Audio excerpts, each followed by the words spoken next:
She was 6 years old the last time she waited by the window. The sky had already gone dark, the streetlights blinking on one by one, and still she sat there, small legs tucked under her, chin resting on the cold glass, believing that if she waited long enough, her mother would come back. Every night felt the same. Hope arrived quietly. Disappointment left loudly. When her mother left, no one explained why. No goodbye that made sense. No reason a child could understand. So she filled the silence with her own answers. It must be me. Maybe she cried too much. Maybe she wasn't good enough. Maybe if she had been smarter, easier to love, her mother would have stayed. Those thoughts followed her into every corner of childhood. Her father stayed, but he wasn't really there. The man who once laughed easily became sharp, distant, heavy with anger.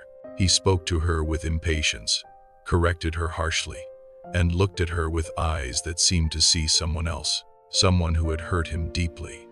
Without meaning to, he made her pay for a wound she didn't create. Home was not a place of warmth. It was a place of silence, raised voices, and learning how to disappear. She grew up believing love was fragile, temporary, something that always left. At night, she cried quietly into her pillow so no one would hear.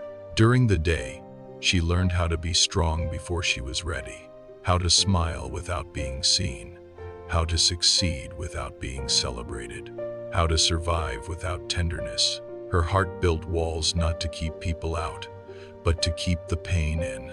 Inside her lived a constant fear. If they really see me, they'll leave too. Her self-worth became a question mark.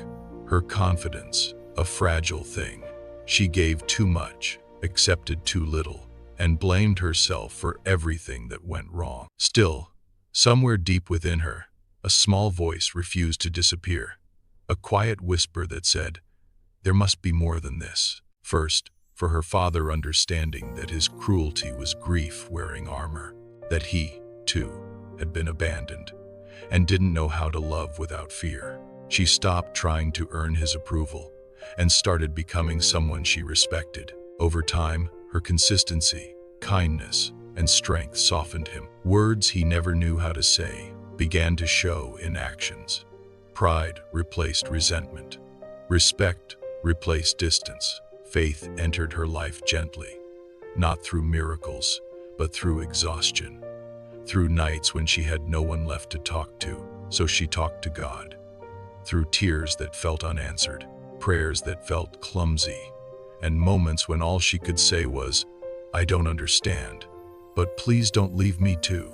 Then she forgave her mother, not by excusing the absence, but by releasing the weight of it. She let go of the lie that she was the reason someone left. She understood that broken people sometimes make choices that have nothing to do with the children they leave behind. Finally, she forgave herself. For the years she spent feeling unworthy, for believing she had to suffer to deserve love, for surviving the only way she knew how, and in that forgiveness, she found freedom. She reclaimed her identity not as the abandoned child, but as the woman who endured, healed, and rose.